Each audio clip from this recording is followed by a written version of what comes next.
tell you what we're going to do today more than anything else. We're going to do this. Nice guy must die.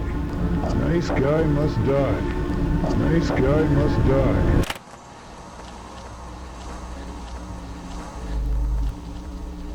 This is my house from the street. Here is my car.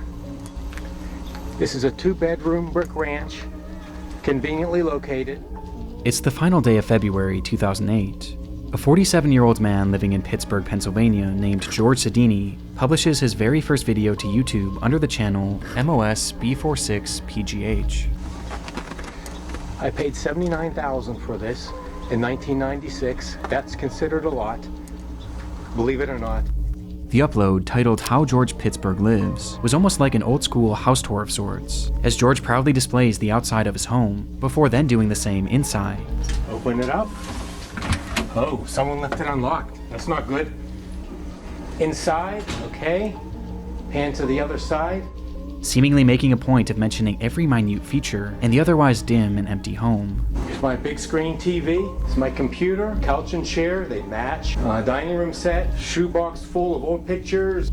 To anyone who may have stumbled upon this strange video or Sodini's channel in general back in 2008, it would likely come off as entirely uninteresting and far from anything disturbing. However, to those who find it today, this couldn't be more different, as the account carries with it a layer of disturbing context due to the events that transpired after this first video was published, events that have since transformed the MOS B46PGH page into one of YouTube's darkest channels. Please meet every woman's dream. Do something so she remembers your name. Keep your mate with you. Make sure he's someone you can trust. Be careful, is all I can say. I'm gonna post this and see what comes back.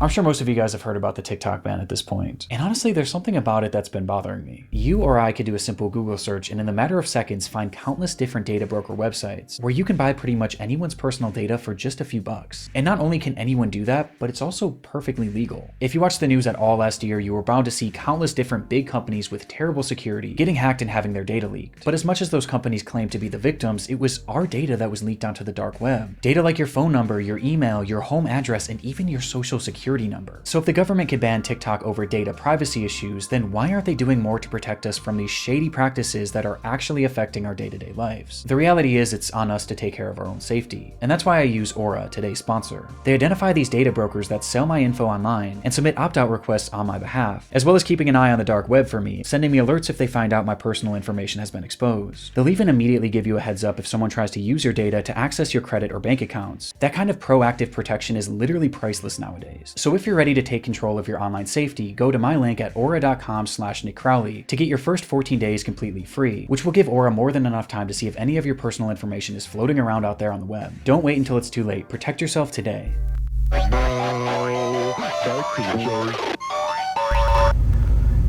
Little hallway, 2 bedrooms. 2 bedrooms. To the right is my bedroom. Without any context, it's hard to know what the purpose of Goerge Sodini's first video was, if it even had one at all. The entire thing just felt so random. But within the footage itself was one clue that hints at the fact that Goerge actually had a very specific reason for uploading this, with that clue coming in the form of a book on his coffee table. Okay, come over here. There's some reading material that we're all familiar with. It was called How to Date Young Women for Men Over 35, which was about as creepy as it sounded. My first guest today is a 51-year-old bachelor who says if you're a single woman over 30, you're a dating has-been. Please meet every woman's dream, Don Steele.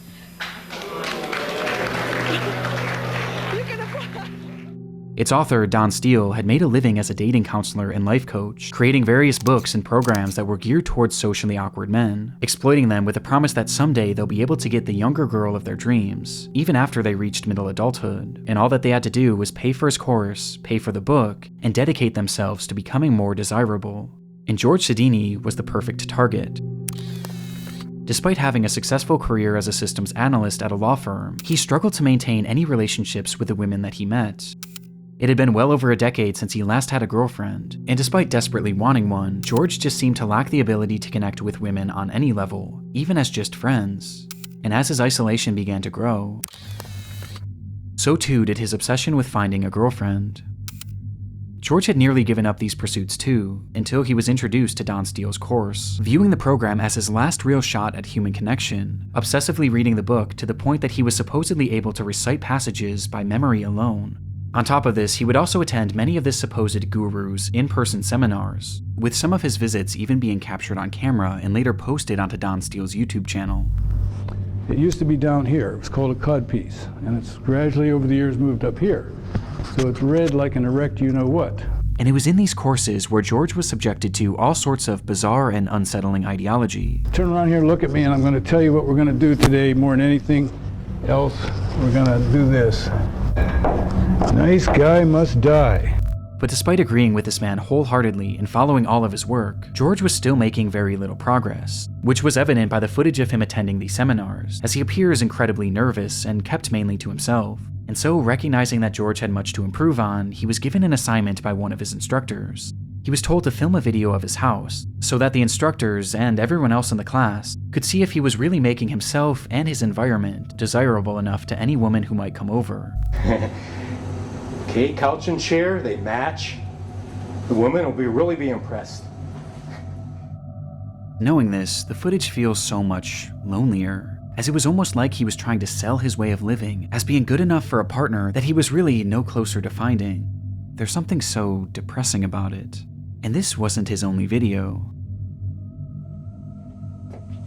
It is easy for me to hide from my emotions for one more day. Take a long drive in the car, listen to some music, daydream, or just do some mundane task around the house that really doesn't need to be done, that's not too important. And there you go, one more day, and one more day turns into one more year. Months later, on June 23, 2008, Goerge would return with an upload he had filmed inside of his basement, and in it we get more insight on just how severe his isolation had become, though he still held on to a sliver of optimism thanks to Don Steele's course. Now, RDS says that I have approximately maybe 15 more years to be successful at this, and when I heard that, I wanted to continue immediately to start moving on this. I didn't realize I had that much time. So what my objective is to be real and to learn to be emotional and to be able to emotionally connect with people. Before he eventually reverts back to talking about his uncanny desire to find a younger woman. Because when I'm 10 to 20 years older than she is, she has to feel good about this thing. Ending the video with hints of an uncertain future. I'm going to post this and see what comes back. He would never upload again. And soon after, it appears Goerge gave up trying, essentially accepting his life of loneliness. But while this would be the last video made to his channel, he wouldn't leave the internet entirely. Soon after this final video was posted, a website was launched called GeorgeSodini.com, which served as a place for Goerge to blog about his emotions. And while something like this could have been beneficial for him, this website would instead only serve to capture his descent into madness. An immediate red flag was raised by the very first text you see on the website, as Goerge wrote, "Why do this? To young girls? Just read below. I kept a running log that includes my thoughts and actions after I saw this project was going to drag on," with the line serving as some sort of bizarre disclaimer, though with no other context. Goerge's entries began.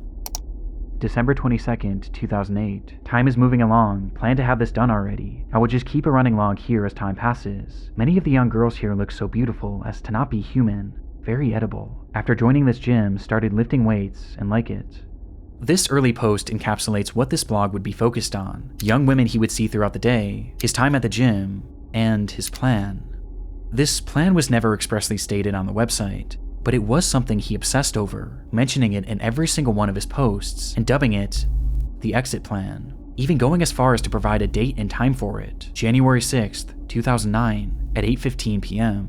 Before this day would come, however, he would provide further insight into just how lonely he was. Moving into Christmas again, last Christmas with Pam was in 1983. Who knows why? I'm not ugly or too weird. No sex since January 1990 either. I was 29. No shit. Over 18 years ago. I actually look good. I dress good. I'm clean shaven, bathe, touch of cologne. Yet 30 million women reject me. Over an 18 or 25 year period. That's how I see it. 30 million is my rough guesstimate of how many desirable single women there are.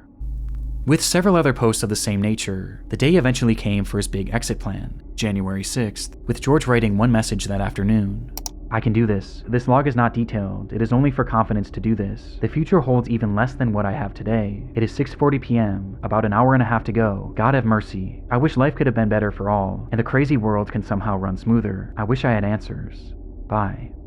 Despite this appearing to be his final post, George Sodini wasn't quite finished, as he would come back only hours later, writing simply, "It's 8:45 p.m. I chickened out. Shit. I brought the loaded guns, everything." Whatever George Sodini had been planning that day, it was clear that his exit plan was something incredibly disturbing, and based on his use of guns, plural, it was likely not just an exit plan for himself. But thankfully, he didn't go through with it. In fact, he seemed to have dropped the plan entirely, as months would go by without any update to his blog. Though this wouldn't last, as in April of 2009, he began posting yet again, with these entries being even more disturbing. July 23rd, 2009. Wow, I just looked out my front window and saw a beautiful college-age girl leave Bob's house, across the street. I guess he got a good lay today. College girls are hoes. I masturbate, frequently. He is about 45 years old. She was long-haired, hot little hottie with a beautiful bod. I masturbate, frequently. The strangest part of this entire website was, according to those he worked with and the neighbors, they all thought George was normal. A little off, sure, but it appeared that these disturbing thoughts and plans were kept solely in his blog, and solely in his mind. But on July 28th, 2009, this would all change. George had boarded a Port Authority bus that day and took a seat, carrying with him some sort of duffel bag, and as the ride commenced, he unzipped the bag and began to fiddle with something inside of it. An anonymous man sitting next to him noticed this, and curiously leaned over to see what he was doing. In George Sodini's hand was what appeared to be a grenade. The stunned passenger ran off at the next stop and immediately alerted the police, but bizarrely, nothing actually came of this. No explosions happened that day, and upon police eventually tracking down Sodini 2 days later, he was searched, but there was no sign of this supposed grenade, and the man who had reported this incident was unable to positively identify him. And so, George was released, allowing him to continue on with his day, and to continue on with his posting. August 3rd, 2009. I took off today, Monday, and tomorrow to practice my routine and make sure it was well polished. I need to work out every detail. There is only one shot. Also, I need to be completely immersed into something before I can be successful. I haven't had a drink since Friday at about 2:30. Total effort needed. Tomorrow is the big day. Last time I tried this in January, I chickened out. Let's see how this new approach works. Maybe soon, I will see God and Jesus. This was the final update made to GeorgeSodini.com, and unlike his previous attempt at carrying out this exit plan, this time, he didn't back out. On August 4th, 2009, George Sodini would enter an LA Fitness in Bridgeville, Pennsylvania, and walk directly into a woman's aerobics class, with a duffel bag in his hand. He then dropped his bag on the floor with a loud bang, before he closed the door and shut off all the lights. In a moment of darkness and confusion, one witness recalled that she felt the presence of someone who didn't belong there.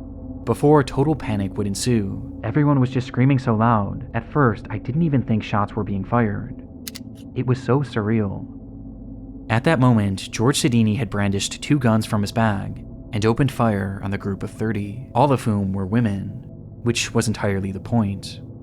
In that dark, cramped room, George would discharge his weapon 52 times, striking 12 different women and then himself.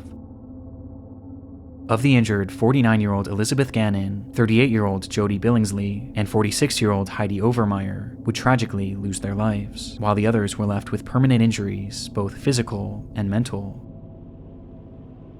It wasn't hard to find a motive. George had spelled it out right there in his blog. He desired women so much that his inability to ever gain a real connection with any of them turned his infatuation into pure hatred. And this is how he wanted to make them pay. And the ironic part is that this was all so avoidable, as these plans were heavily implied on his website, which had been publicly available online for roughly an entire year, yet no one cared enough about him to ever look. It is easy for me to hide from my emotions for one more day. Knowing what we know now, Goerge's channel is highly disturbing, as it shows us a glimpse into a mind on the verge of completely snapping, and a last gasp attempt at achieving normalcy by a person who would go on to become a monster when he didn't get what he wanted. Just everything I need. Well, that about sums it up. Hi guys, I am with Lewis. Just having a little drink. Marc Willaims always dreamed of being a YouTuber. He had grown up watching parkour content on the site, becoming attached to both its many talented creators and the hobby itself, eventually becoming so inspired by it that he launched his own channel in 2019, at the age of just 15, with Marc hoping that someday this channel would make that dream of his come true. The page went by many names over the years, but eventually Marc would settle on the moniker Displace, and depending on who you ask, his videos were either extremely impressive or extremely irresponsible. They showed scenes of Marc high atop buildings, jumping rooftop to rooftop, climbing on massive abandoned cranes, and fleeing from security guards and the cops on more than a few occasions. Police are on the way already now. Yeah, they'll catch me then, won't they? Often seen with him was his younger brother, who he had grown incredibly close with, which was due in part to the fact that Marc was somewhat of a loner and didn't have many friends in his own personal life. Though according to his mother, this wasn't necessarily by choice, as she explained that he did desperately want friendship, and he was incredibly caring, he just had a habit of making the wrong friends, describing Marc as trusting to a fault. Marc's longing for camaraderie became especially apparent not long after the launch of Displace, as his brother slowly began appearing less and less in his videos, forcing him to do these free runs by himself, which he implied was something he didn't enjoy nearly as much. My brother, who was part of the channel, Ben, he's not now. I don't think he's coming back at all. He ditched me, leaving me by myself, and I've got a problem with talking to myself as well. This, coupled with the fact that he was dealing with the tribulations of growing up, led to his uploads on the channel becoming more and more sporadic, as he would often go dark for a few months, only to return with the promise of more consistent uploads. Alright guys, don't know if you can see me or not, but I promise you Displace is coming back. That often never came. It was clear that he still longed to be a YouTuber, he just needed some sort of a spark. And sure enough, at the end of 2020, he would find one right in his own comment section. In a since-deleted video, Marc would receive a comment from a man named Ashdown, who explained that he was a big fan of Marc's content and that he would love to join him in an upcoming video, as they both just so happened to live in Uckfield. It was exactly what Marc had been needing, a friend, and not only a friend, but a friend he could make videos with. And so that's exactly what he would do. Hi guys, I'm back here with Lewis, and we're going to do the water treatment facility in Uckfield on the industrial estate. See you in a sec, guys. From their first meeting on, Lewis became a core part of the Displace channel, leading to the two growing closer by the day, with Marc speaking about this bond on a live stream in March of 2021. If you're going exploring at an abandoned pub, yeah, keep your mate with you, make sure he's someone you can trust, you know, and be careful is all I can say. Because in the video where me and Lewis climbed the college, you know, I was constantly looking out for him because he did get dangerously close to some of the edges, but you know, that's what life's about, isn't it? But despite finding his new parkour partner, Marc still had other issues getting in the way of his uploads, as he was now 18 years old and was facing the reality of having to get a job, forcing him to put his channel on the back burner. Marc discussed this struggle and the many others he was facing at the time in that same March livestream, with his tone about Displace's future sounding less than optimistic. I've been doing some talking with Lewis, seeming like he wants to get back into climbing and stuff. I haven't actually done it since Christmas, and I've got a bad back. It's been getting worse and worse lately. Don't know why. I need to go to the hospital and have myself checked out. I am not sure where my channel is going to go. I don't know if I'm going to keep doing these videos. I don't know if I'm going to be doing different videos, or whether I'm going to stop completely. But unlike other times when he had gotten down on his channel, this time he wasn't alone, and his friend Lewis was there to have his back, as he pushed Marc to continue his work, even showing up in the comments of this livestream under the name Moral Unknown, where he went as far as to offer up a potential location that they could film their next video in order to get Marc re-inspired. We'll do Buxted Hotel first video back? And sure enough, just days later, the two would arrive at Buxted Hotel to begin filming yet another video. Hi guys, I am with Lewis. Just having a little drink. This would be their last on the Displace channel, as not even 2 months after it was uploaded, both Marc Willaims and Ashdown would vanish without a trace. It was the waning hours of Saturday, May 29th, 2021. Marc met Lewis at the Maresfield Recreation Ground to have a few drinks and discuss their next potential video. Though once there, it was the drinks that took priority, and very quickly Marc had become intoxicated, leading to him calling his house to tell his aunt, who he had been living with, that he would be heading back now. On the call, his aunt could tell that he was drunk, but Lewis chimed in to assure her not to worry, telling her, "I'll get him home safe," which made his aunt feel slightly better. After all, it was only a short few-minute walk back to the house anyway. Instead, 12 hours would pass, and Marc still hadn't made it back, while Lewis himself also failed to arrive home. At some point during their short walk back, both boys had disappeared. They were reported as missing the very next morning, and the area they were last in was combed thoroughly, though very little was uncovered. Around them had been large pockets of forest and murky bodies of water, leading to some questioning if perhaps the boys had gotten lost, or even had fallen into the water. Though regardless of the theories, as a full 24 hours passed, many began to fear the worst, until something strange happened. Reports began pouring in from witnesses claiming to have seen Lewis. Some thought they saw him leaving a local pub the morning after he supposedly had gone missing, while others had seen him at a local movie theater, seemingly completely unaware that the whole town was looking for him. These sightings introduced the possibility that the boys were perhaps runaways, causing several pleas to be made throughout the press, begging them to come back home. But it would be the police who would find Lewis first, tracking him down at his friend named Liam Hansen's house. There, the cops fired off a barrage of questions, as they not only tried to get answers as to where the boys had been, but more importantly now, they needed to know where Marc was. Throughout all the sightings, it was only ever Lewis that had been spotted, and even now, after searching this friend's home, Marc wasn't there either. So where had Marc Willaims gone? Well, Lewis himself offered very little, outright refusing to speak on the boys' whereabouts, but his friend Liam wasn't so quiet, as when he was questioned separately, he claimed to know exactly what had happened on the night of May 29th, 2021, the day in which both boys had disappeared. And he knew because Lewis had told him. According to the boy, the night that Lewis and Marc had met at the park, Lewis poured a cocktail for his friend, and then another, and then another, each one stronger than the last, causing Marc to become drunk almost immediately. Realizing he was drinking too much, Marc told Lewis that he had enough, but Lewis persisted, outright demanding that he keep drinking, leading to Marc begging Lewis to let him stop. At one point, Marc's pleas finally caused Lewis to back off, as the boy instead agreed to make him a non-alcoholic drink, only for him to fill the cup with even more liquor when Marc wasn't looking. By 11:30, Marc could barely stand, prompting him to make that phone call to his aunt, letting her know that he would be back soon.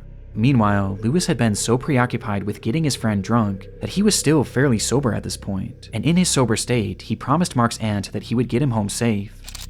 Seconds after that phone call ended, Marc hunched over to vomit, which is precisely when Lewis pulled a large kitchen knife from his pocket and plunged it directly into Marc's back. Marc stumbled and asked Lewis to call him an ambulance, being unable to comprehend what had just happened, to which Lewis responded by laughing, before doing it again, and again, and again. This is what Lewis had told Liam in the days after the alleged attack, but as Liam recounted the story to the police, he made it clear that this wasn't just a tall tale, as he had actually seen it for himself. When Lewis had told him the story, he pulled out his phone and put it up to Liam's face, revealing that he had filmed the entire ordeal. And sure enough, when police searched Lewis's devices, they would find that footage, though it was far worse than they ever could have imagined. On Lewis Ashdown's cell phone were 7 total videos depicting the attack, with the footage spanning nearly an hour in total, during which Marc had been stabbed 107 times, on top of having a number of other sadistic things done to him. And all the while, it was said that Lewis was giggling manically. When asked about what he had seen in those recordings, Liam provided further detail on just how awful the attack was, recounting that he ripped Marc's eyes out. Proper psychotic stuff. I was going into shock. I was shocked how he came out with it. I wanted to run and tell someone. This was clearly not a normal crime. It displayed a level of evil and hatred that goes past human comprehension, and due to its brutality, police assumed that surely something must have happened between these two to breed so much hatred inside of Lewis. But according to Lewis, this wasn't actually the case. Instead, he stated that he had simply found Marc to be annoying, and that he had been wanting to kill him for some time because of this, and had just been waiting for the right moment. Plus, he always wanted to know what it was like to kill someone. And that was it. That was his entire motive. Lewis Ashdown would be arrested the day he was found, and later sentenced to life in prison, with parole eligibility in 25 years, while Marc's body was found dumped in a nearby body of water, and eventually given a proper burial. Hi guys, I'm back here with Lewis, and we're going to do the water treatment facility.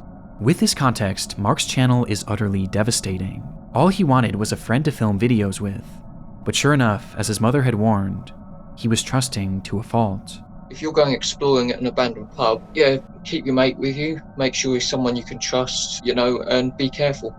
Which brings us to a disturbing revelation. Just months before he would kill Marc, Lewis was the one that encouraged him to get back out there and film with him, and based on his testimony that he had been wanting to kill Marc for a long time, it makes it very clear that he was doing this not to be a good friend, but to get Marc alone in an isolated spot, so that he could carry out his plan. And adding more weight to this theory, when they visited the Buxted Hotel, which Lewis himself had suggested during the livestream, Marc was uncharacteristically drunk. Hi guys, I am with Lewis. Having a little drink. Okay, so we'll smash this after we smash these. Which was never really part of his channel before that upload. And Lewis was uncharacteristically nervous. We're going to do a couple more bangers. Can't tell you what they are in case anyone's watching that shouldn't be watching. Who's watching? Well, no, I mean watching the videos. Because yeah, I know that the police do watch my channel sometimes. Paranoid even of being caught by the cops, despite being totally unfazed in previous videos, where in some he was literally being chased by security guards. And coincidentally, by the end of this video, we get an indication as to why Lewis was so nervous.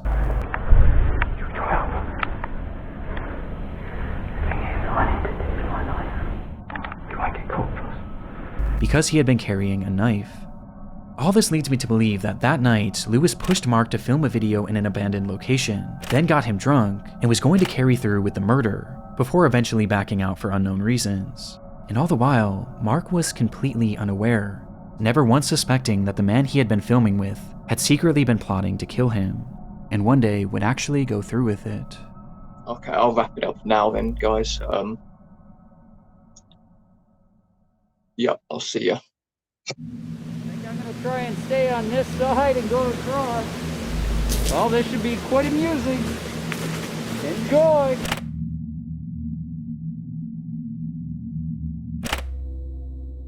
Joshua Brown started his YouTube channel back in 2010, a time when many individuals, including himself, used the site to upload random videos offering momentary glimpses into their lives. Joshua was in his mid-30s at the time and had recently finished serving in the Navy, before eventually settling down in Canton, Ohio, where he focused on his many passions. He loved driving, he loved technology, and he loved a little bit of danger. And soon, he became infatuated with a product that was essentially the sum of all three.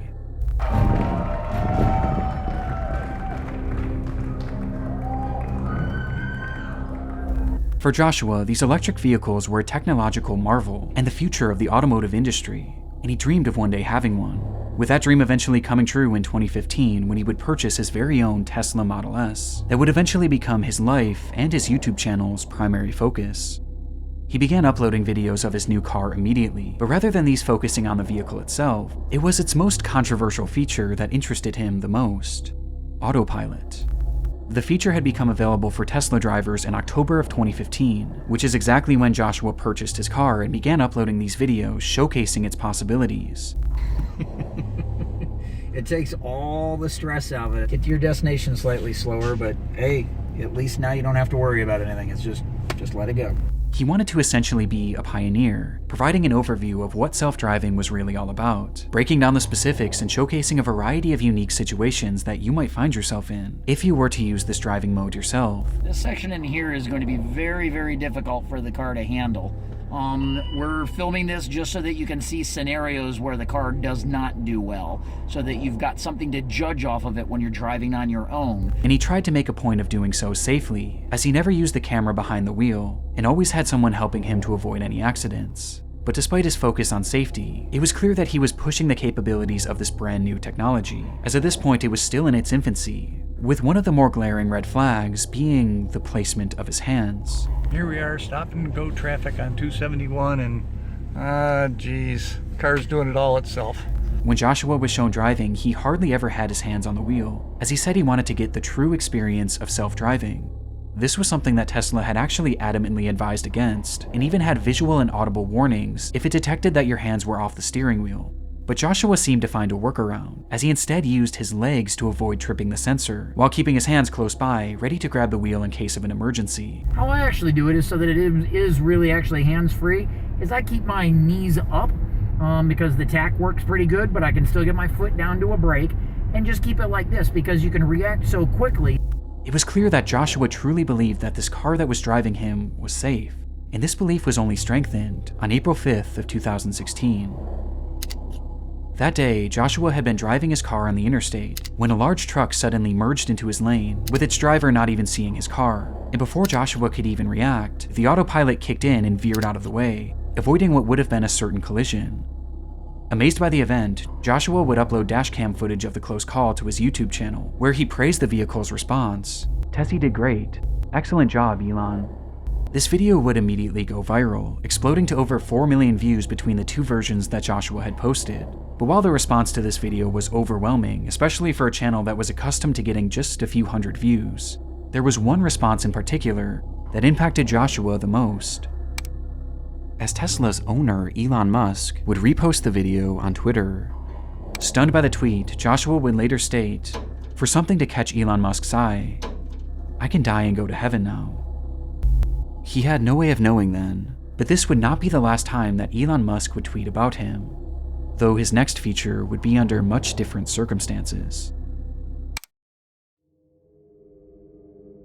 It happened just 1 month after Joshua Brown's video had gone viral. He was driving on Highway 27 on a clear sunny day at approximately 4 p.m. With open road ahead, Joshua turned on his trusted autopilot, and it stayed in autopilot mode for over half an hour, as at this point, his trust in the car was higher than ever, causing Joshua to seemingly lose focus on the road, as he was quickly coming up on an intersection where a massive 18-wheeler had been turning left, blocking Joshua's entire lane. Joshua was seemingly so unfocused that he didn't even notice it. Even stranger, the car itself didn't detect this either, despite the entire trailer being horizontal in their lane. This was due to its pure white body, as the sun was shining so brightly against it that, for whatever reason, it became invisible to the self-driving AI. And with neither Joshua nor the car registering the danger that they were in, the vehicle would strike the trailer, going 74 miles per hour. There were no attempts by Joshua to even move the steering wheel, and the brakes hadn't so much as been tapped. The collision happened at full speed, and it happened so fast that the car drove straight through underneath, shearing the entire top of the vehicle off, and continuing driving full speed down the road, before it would eventually crash to a halt. When the driver of the truck rushed over to see the damage, Joshua Brown was already dead, and the truck driver could hear nothing but the sound of Harry Potter. You can own it on DVD and video. The adventure is bigger. The magic is stronger. Harry Potter, Harry Potter. Discovered in Joshua Brown's car was a DVD player, which many believe Joshua had used to watch Harry Potter while on that drive, thus explaining why he never reacted to the impending collision.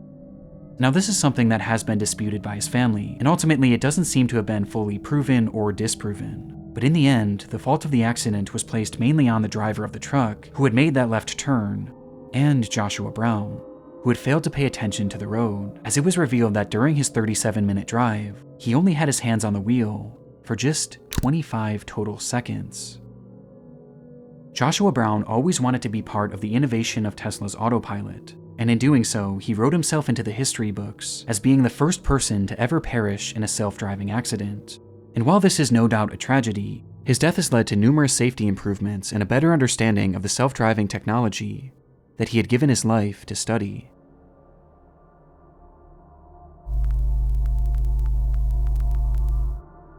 I just wanted to hop on here at the end and give a quick shout out to my friend's new podcast called Redacted: Declassified Mysteries with Luke Lamanna. A lot of you probably already know who Luke is, but he's the one behind the Wartime Stories channel. He's a good friend of mine, so honestly I might be a little biased here, but I've been loving the podcast. Redacted is all about shady government and military activity all across the globe, ranging from disturbed experiments to bizarre assassination attempts, and all sorts of other crazy stuff. So I definitely recommend listening wherever you get your podcasts. Just look up Redacted: Declassified Mysteries with Luke Lamanna, or search up Ballin Studios and you'll see it. And honestly, I feel like you guys will love it.